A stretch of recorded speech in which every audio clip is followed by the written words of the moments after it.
बिस्मिल्लाहिर्रहमानिर्रहीम अस्सलामु अलैकुम वरहमतुल्लाहि वबरकातुहू। नाज़रीन, आप देख रहे हैं दुनिया मेरा आगे यूट्यूब चैनल और मैं हूं ग़ुलाम नबी मदनी। पाकिस्तान के वज़ीर आज़म इमरान ख़ान ने एक इंतहाई अहम आर्टिकल लिखा है, एक कॉलम लिखा है, एक मज़मून लिखा है जो पाकिस्तान को अमलन रियासत मदीना बनाने के हवाले से है।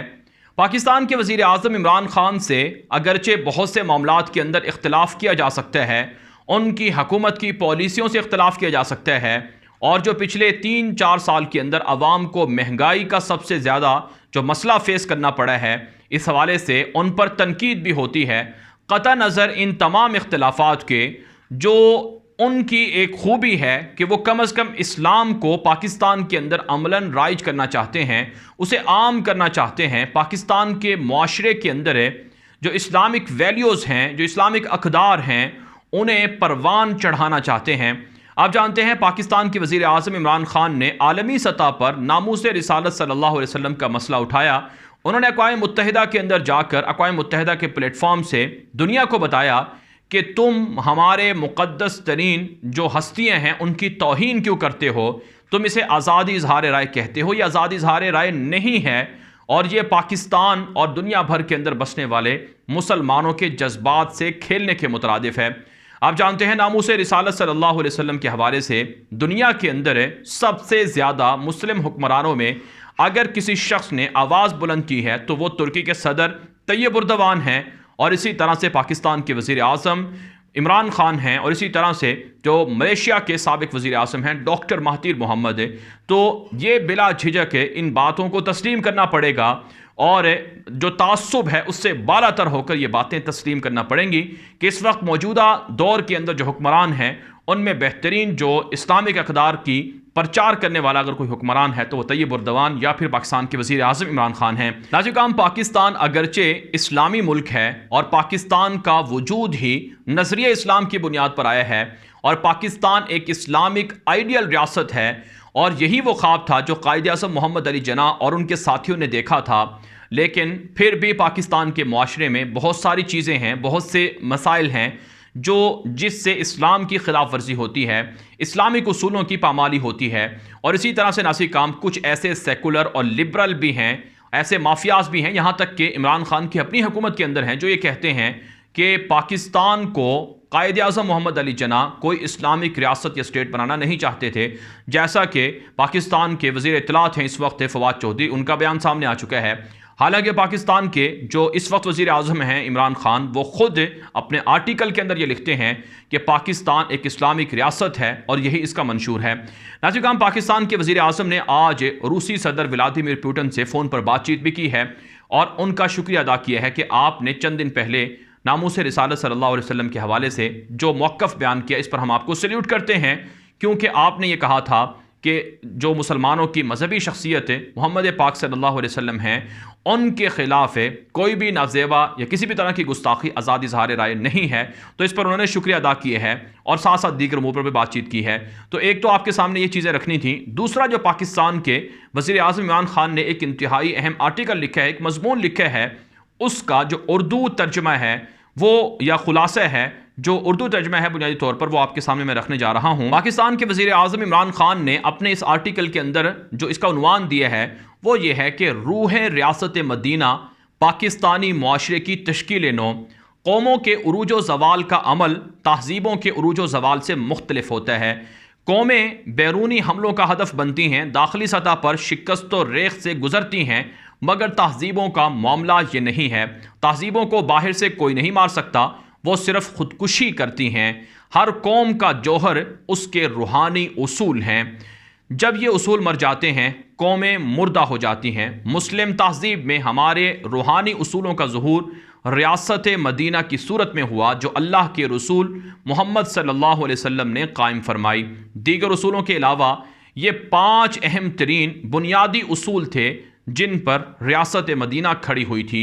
ये उसूल हैं तौहीद, इंसाफ और कानून की हुक्मरानी, जिसका हासिल मेरिट का उसूल है, तवाना अखलाकी असास, तरक्की और खुशहाली में तमाम बनी नोए आदम की शिरकत और इल्म की जुस्तजू।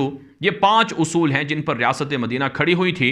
रियासत मदीना की इस रूह के अहया के लिए पाकिस्तान के अंदर कौमी रहमतुल लिल आलमीन अथॉरिटी कायम की गई है। पहला उसूल जिस पर रियासत मदीना की बुनियाद रखी गई वो तौहीद का उसूल था। ये तसव्वुर कुरान मजीद से माखूज है और एक तरह से मज़हब का असलुल उसूल है। वहदत इलाह से वहदत आदम इस्लाम का सबसे अहम उसूल है।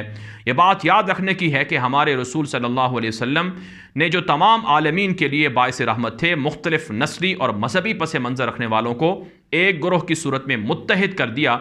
इस ग्रोह में मुसलमानों के साथ मसीही, यहूदी और साइबीन भी शामिल थे जो रियासत मदीना में समाजी सतह पर बुनियाने मरसूस बन गए थे। ये वज़ीर आज़म इमरान खान के आर्टिकल में लिखा गया है। इसी तरह से इस आर्टिकल के अंदर लिखा गया है कि दूसरा उसूल कानून की हुक्मरानी था, जिसका हासिल इंसाफ और अहलियत की बुनियाद पर इंतखाब की सूरत में सामने आया। रिसालत में आप सल्लल्लाहु अलैहि वसल्लम ने वाज़ेह फरमा दिया कि कोई कानून से मावरा नहीं है। आप सल्लल्लाहु अलैहि वसल्लम ने फरमाया कि वो मुआशरे बर्बाद हो जाते हैं जिनमें दो तरह के कवानीन हों, एक उमरा के लिए और दूसरा गुरबा के लिए। आप सल्लल्लाहु अलैहि वसल्लम का फरमान है, ए लोगों, पिछली कौमें इसलिए बर्बाद हुई कि उनमें से जब कोई बड़े मर्तबे वाला आदमी चोरी करता तो उसे छोड़ दिया जाता, और जब कम तर मर्तबे का आदमी चोरी करता तो उस पर सज़ा नाफिज कर दी जाती। खुदा की कसम, अगर मोहम्मद सल्लल्लाहु अलैहि वसल्लम की बेटी फातिमा भी चोरी करेगी तो मैं उसके हाथ भी काट दूंगा। सही मुस्लिम का हवाला इस आर्टिकल के अंदर इस हदीस का दिया गया है। अगर कोई मुआसर दुनिया पर एक नज़र डाले तो आसानी देख सकता है कि सबसे कामयाब रियासतें वही हैं जहाँ सख्ती के साथ कानून का निफाज किया जाता है। मगरबी अक़वाम के अलावा हम देखते हैं कि मशरक़ी एशिया की उन अक़वाम में भी जो हाल ही में खुशहाल हुई हैं, इस उसूल पर सख्ती से अमल होता है। जापान, चाइना, जनूबी कोरिया इसकी चंद मिसालें हैं। वो ममालिक जहाँ कानून की हुक्मरानी के उसूलों को पामाल किया गया, वो गुर्बत और फसाद में डूबते देखे गए। बहुत से मुस्लिम ममालिक के वसाइल की फरावानी के बावजूद कम तरक्की याफ्ता हैं। इसकी वजह यही कानून के निफाज की कमी है। इसकी एक और मिसाल जनूबी एशिया है। आज के भारत में इम्तियाजी कवानीन की हुक्मरानी है। इसका फौरी नतीजा गुर्बत और अनगिनत अलहदगी की तहरीकें हैं जिन्होंने रियासत की वहदत को खतरे में डाल दिया है। पाकिस्तान में भी जब कानून की हुक्मरानी को नज़रअंदाज किया गया तो उसका नतीजा कौमी ख़जाने से अरबों डॉलर की लूटमार की सूरत में सामने आया, जिसने अवाम को इज्तिमाई तौर पर गुर्बत में मुब्तला कर दिया। अमरीका और लातिनी अमरीका के बहुत से ममालिक में भी सियासत और तरक्की का जो तरीका कार फरमा है वो भी यही कहानी सुना रहा है। जिन रियासतों को बनाना रिपब्लिक कहा जाता है वो भी कानून की हुक्मरानी ना होने की वजह से इस हाल को पहुंची। कानून की हुक्मरानी और समाजी और सियासी हम आहंगी में इल्लत और मालूल के इस ताल्लुक पर जितना कहा जाए कम है। रियासत मदीना का तीसरा उसूल था अवाम की अखलाकी तश्कील नो, अमर बिल मारूफ और नहीं अनिल मुनकर का तसव्वुर। कुरान मजीद इसे उम्मत मुस्लिमा का इम्तियाजी उसूल बताता है। तुम बेहतरीन उम्मत हो जो बनी नौ इंसान के लिए उठाई गई है। तुम नेकी का हुक्म देते हो और बुराई से रोकते हो और अल्लाह पर ईमान रखते हो। आले इमरान है 110 आयत के अंदर ये इसका तर्जुमा लिखा गया है। नेकी की तलकीन और बुराई की ममानियत एक इज्तिमाई फरीज़ा है जिसका मकसद मुआशरे की अखलाकी तामीर है। इस उसूल से किसी को इख्तलाफ नहीं, मगर हमारे यहाँ कुछ लोग ये राय रखते हैं कि अखलाकी तामीर को लोगों की सवाबदीद पर छोड़ देना चाहिए। यानी रियासत को कोई हक नहीं है कि वो मुआशरे से ज़िना के हवाले से ख़त्म करने की बात करे। रियासत को कोई हक नहीं है कि वो लोगों को नमाज का कहे, वो लोगों को पर्दे का कहे, वो बेहिजाबी से रोके, उरियानी और फहाशी से रोके, जैसा कि बहुत से सेकुलर और आज के जो गामदी नज़रिया से मुतासर लोग हैं वो ऐसा समझते हैं। नाज़रीन काम, पाकिस्तान के वज़ीर आज़म इमरान खान इस आर्टिकल के अंदर लिखते हैं कि रियासत को नेकी और बदी के इन तसव्वुरात के बारे में गैर जानिबदार हो जाना चाहिए जो मज़हब ने दिए हैं। ये एक ऐसा फरसूदा ख्याल है, यानी जो लोग ये कहते हैं कि रियासत को गैर जानिबदार रहना चाहिए, रियासत को इन मामलात के अंदर दखल अंदाजी नहीं देनी चाहिए। इस हवाले से वज़ीर आज़म पाकिस्तान लिखते हैं कि ये एक ऐसा फरसूदा ख्याल है जो कई मसाइल का मूजिब है। आगे इस आर्टिकल के अंदर लिखते हैं कि ये एक तरफ रियासत को रोकता है कि वो अपनी अखलाकी जिम्मेदारी निभाए और दूसरी तरफ इसके मुखालिफिन को खुला मौका देता है कि वो हमारे तालीमी निज़ाम और ज़राए मालूमात को इस्तेमाल करते हुए अपने बेपनाह वसाइल की मदद से हमारी अक़दार को बर्बाद करें। कौमी रहमतुल लिल आलमीन अथॉरिटी पुरज़म है कि वो स्कूलों और जामियात में सीरतुन नबी सल्लल्लाहु अलैहि वसल्लम की तालीम के ज़रिए अमर बिल मारूफ की ज़िम्मेदारी अदा करे, इस उम्मीद के साथ कि इससे हमारे माशरे के अखलाकी मयारात बुलंद होंगे। रियासत मदीना का चौथा उसूल था एक फ़लाही रियासत के क़याम के ज़रिए इज्तिमाई तरक्की। ऐसी रियासत जहाँ माशरा गरीब और ज़रूरतमंदों का ख्याल रखता है और हर कोई रियासत और माशरे की तरक्की में हिस्सेदार है। रियासत मदीना तारीख़ इंसानियत की पहली मुसल्लमा रियासत है जिसने रियासत के कमज़ोर तबके की ज़िम्मेदारी उठाई। हमें चाहिए कि अपने रसूल सल्लल्लाहु अलैहि वसल्लम कि इस सुन्नत का इह्या करें। हमारे शहरियों को अपने मामलात में हाथ खींचना चाहिए और दूसरों के लिए सखी होना चाहिए, यानी अपनी ज़रूरियात को कम से कम रखें और मोहताज और ज़रूरतमंदों की मदद करें। यह बात पेश नज़र रहनी चाहिए कि दौर जदीद में फ़लाही रियासत का तसव्वुर मगरबी यूरोप के तजर्बात से माखूज़ है। इसमें शुबा नहीं कि 1950 से 2010 की दहाई तक मुतासर कुन फ़लाही निज़ाम कायम किए गए, बिलखुसूस सेकेंडेनेवियन ममालिक हैं। ताहम मगरब की अक्सर फ़लाही रियासतों को मॉडल माहौलियाती एतबार से तादेर काम रहने वाला नहीं था, क्योंकि ये सार्फिन के ऐसे माशरे पर मुश्तमिल है जहाँ लोग ज़रूरत से ज़्यादा चीज़ें ख़रीदते हैं और इसके नतीजे में ग़िज़ा और अशियाए सर्फ का ज़िया बढ़ जाता है। अगर तमाम गैर मगरबी दुनिया फ़लाही रियासत के इस तसव्वुर को अपना लें और पैदावार सिर्फ और ज़िया पैदावार सर्फ और ज़िया के इसी रास्ते पर चल निकले जो इन रियासतों ने इख्तियार किया, तो एक अंदाजे के मुताबिक हमें ज़मीन जैसा हुजम रखने वाले 6 ऐसे सैयारे दरकार होंगे जहां हम अपने ज़िया को ठिकाने लगा सकें। ऐसी फ़लाही रियासत ना तो मुमकिन है और ना ही मतलूब है। चूँकि इस्लाम एतदाल का रास्ता है, इसलिए खुशहाली और इस्तेमाल के मामले में मियाना रवई का रास्ता ही हमारे लिए मिसाली है, जिससे हम वक़ार के साथ तालीम और हिफ़्ज़ान सेहत के आलमी मयारात को सामने रखते हुए अपने बुनियादी ज़रूरियात को पूरा कर सकें। आखिरी उसूल इल्म की बुनियाद पर वजूद में आने वाला मुआशरा है जहाँ खानदगी और इल्म के फ़र्क को अच्छी तरह समझा जाता है। खानदगी मुमकिन है कि ऐसी मालूमात तक रसाई का बायस बने जो अच्छे रवैये की तालीम देती हो, मगर इसके साथ ये भी अमर वाक़या है कि दुनिया में जिन इलाकों में सबसे ज़्यादा जराइम होते हैं वहाँ शरह खानदगी भी बहुत है। ये तारीख़ी हकीकत किसी तौर पर नज़रअंदाज नहीं करनी चाहिए कि सदर अव्वल और कुरून वस्ता के कमो बेश तमाम उलमाए रूहानियत का गहरा ज़ौक़ रखते थे। लिहाजा ये बात काबिल गौर है कि महज शरह खानदगी का बेहतर होना खुशगवार मुआशरे के क़याम के लिए काफ़ी नहीं है। लिहाजा लहद से महद तक ऐसा इल्म ज़रूरी है जो रूहानी इर्तिका का भी ज़ामिन हो। इंसानी रवैये पर असरअंदाज होने वाले तमाम ज़राए इल्म ऐसे हों जो नफ्स पर काबू, शख्सी ज़ब्त, सब्र, तहम्मुल, रवादारी और दूसरों की मदद के लिए रज़ा कराना जज्बे जैसी सिफ़ात पैदा करते हों। दूसरे लफ्ज़ों में वज़ीर-ए-आज़म पाकिस्तान ने जो रूहानियत की तस्कीन है, जो अल्लाह वाले लोगों से ताल्लुक़ है, उस हवाले से दर्स दिए है। अपने इन आला अक़दार और तसव्वुरात की रोशनी में हमने चंद अजीम इक़दामात के साथ फ़लाही रियासत के रास्ते पर कदम रखा है। महदूद वसाइल के बावजूद हमने एहसास प्रोग्राम जैसे इन इक़दामात के लिए इतने वसाइल मुख्तस किए हैं जितने पहले कभी नहीं थे, और उसके बाद नस्वी काम आखिर तक जो हुकूमत के मौजूदा जो इक़दामात हैं, प्रोजेक्ट्स हैं, उन पर बात की गई है। तो नाज़रीन काम वज़ीर-ए-आज़म पाकिस्तान इमरान खान का ये एक इंतहाई अहम आर्टिकल था जिसका तर्जुमा आपके सामने रखा गया है। आप अंदाज़ा कर सकते हैं कि पाकिस्तान के वज़ीर-ए-आज़म इमरान खान ने अपनी तकरीरों के दौरान सबसे ज़्यादा रसूल अकरम सल्लल्लाहु अलैहि वसल्लम की बात की है। पाकिस्तान के कहा जा सकता है कि वो वाहिद हुक्मरान हैं जो सबसे ज़्यादा अपनी तकरीरों के अंदर अल्लाह और अल्लाह के रसूल का नाम लेते हैं, और जो अपनी तकरीरों के अंदर जो नामूस रिसालत सल्लल्लाहु अलैहि वसल्लम के हवाले से बात करते हैं। इसमें कोई शक नहीं है कि उनका माजी कैसा था वो ख़ुद पूरी दुनिया के सामने है। आज भी उनको अपने माजी की वजह से तनकीद का सामना है। और नाज़रीन काम वज़ीर-ए-आज़म पाकिस्तान इमरान खान को जो चूँकि वो बाहर के माहौल में रहे हैं, अगर वो इस्लामी टर्म या इस्लाहात के इस्तेमाल सही नहीं कर सकते तो इस पर भी उनको तनकीद का सामना करना पड़ता है। पाकिस्तान के अंदर सियासत इस कदर बेरहम है कि वो मुखालिफिन को हर तरह के इल्ज़ामात से नीचा करने की कोशिश करती है। अब ये जो आर्टिकल लिखा गया है, ये एक आर्टिकल अच्छा है, पाकिस्तान के माशरे की अक्कासी करता है, और अगर हुक्मरान एक ऐसा हो जिसके अंदर ये जज्बा हो तो फिर यकीनन आवाम को उसमें साथ देना चाहिए, उलमाए किराम को उसमें साथ देना चाहिए। लेकिन बदकिस्मती है कि यहाँ पाकिस्तान के लोग पार्टी के अंदर तकसीम हैं, पार्टी बाजियाँ हैं। अब पाकिस्तान के अंदर जो जमहूरी सिस्टम है ये मगरबी जमहूरी सिस्टम है, और ये एक ऐसा गलीज सिस्टम है जिसके अंदर इंसाफ नहीं मिलता है, जिसके अंदर ब्लैकमेलिंग होती है, जिसके अंदर माफिया को सपोर्ट मिलती है, सुकून मिलता है।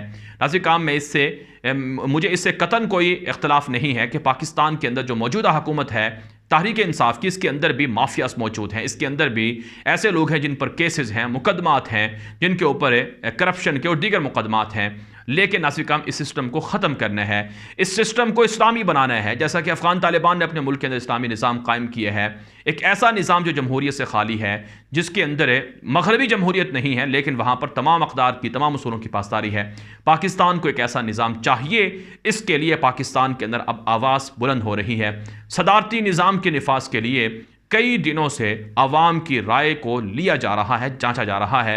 पाकिस्तान का मुस्तकबिल एक बेहतरीन इस्लामिक सदारती निज़ाम में है, एक ऐसा निज़ाम जिसके अंदर बाहुनर अफराद को, बासलाहियत अफराद को मौका दिया जाए कि वह मुल्क की खिदमत कर सकें। एक ऐसा निज़ाम जहाँ पर जो अवाम हैं वो खुशहाल रह सकें, एक ऐसा निज़ाम जहाँ पर इस्लामी अक़दार और इस्लामी रिवायात की पासदारी हो, एक ऐसा निज़ाम जो खिलाफत राशिदा की याद ताज़ा करा दे, एक ऐसा निज़ाम जहाँ पर रियासत मदीना की अमली तस्वीर दुनिया देख सके। पाकिस्तान को ऐसा होना चाहिए और पाकिस्तान ऐसा बन सकता है।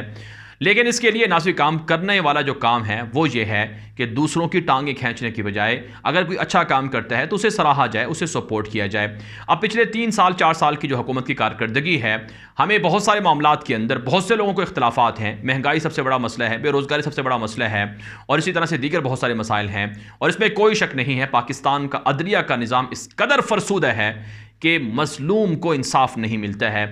जालिम आज़ाद हैं, जालिम ज़मानतें लेकर भाग जाते हैं, रिहा हो जाते हैं। जालिमों का कोई कुछ नहीं बिगाड़ सकता है। कितने लोग कत्ल हो जाते हैं, कितने लोग नाहक गिरफ्तार हो जाते हैं, लेकिन उनका कोई कुछ नहीं बिगाड़ सकता है। इस निज़ाम को अगर ख़त्म करना है तो अगर कोई ये आवाज़ लगा रहा है, कोई अगर ये मुनादी कर रहा है, कोई अगर ये अजान दे रहा है कि उठो रियासत मदीना पाकिस्तान को बनाओ, तो उसका साथ ज़रूर देना चाहिए। अब वज़ीर-ए-आज़म पाकिस्तान को भी अमलन जो कुछ 3 सालों के अंदर उन्होंने तजर्बात किए हैं अवाम के सामने रखना चाहिए कि कैसे उनको ब्लैकमेल किया गया, कैसे वो अमली तौर पर हुक्मरान होने के बावजूद फैसले नहीं कर सके हैं। नाज़रीन काम पाकिस्तान के अंदर खाना जंगी का होना, इंतशार का होना, फसाद का होना, ये कुफरिया दज्जाली ताकतों के ख्वाब हैं, मंसूबे हैं। लेकिन पाकिस्तान दुश्मनों की साजिशों का 70 सालों से मुकाबला कर रहा है, इंशाल्लाह करता रहेगा और ये दुश्मनों की साजिशें नाकाम होगी। एक दिन ऐसा ज़रूर आना है जब पाकिस्तान अमलन रियासत मदीना की अमली तस्वीर बनेगा और अमलन मुसलमानों का खैर खा बनेगा। बहरहाल नाज़रीन हम इस वीडियो के हवाले से जो आपकी राय हो कमेंट के ज़रिए से ज़रूर पहुँचाएँ और ये वीडियो दोस्तों के साथ भी नशर कर लें। आपकी आरा और तजावीज़ हमारे लिए एहतराम के काबिल हैं, हम उनको तासीन भी करते हैं और आपकी आरा और आपका इख्तिलाफ राय ये हमारे लिए हौसला बख्श होता है। लिहाजा आप अपनी राय का बिला झिझक इस्तेमाल कर सकते हैं और इस हवाले से अपनी राय भी दे सकते हैं ताकि जो दीगर लोग हैं उनका जो इल्म है, नॉलेज है, उसमें भी इजाफा हो सके। अब तक के लिए इतना ही इजाज़त दीजिए। अस्सलामु अलैकुम वरहमतुल्लाहि वबरकातुहू।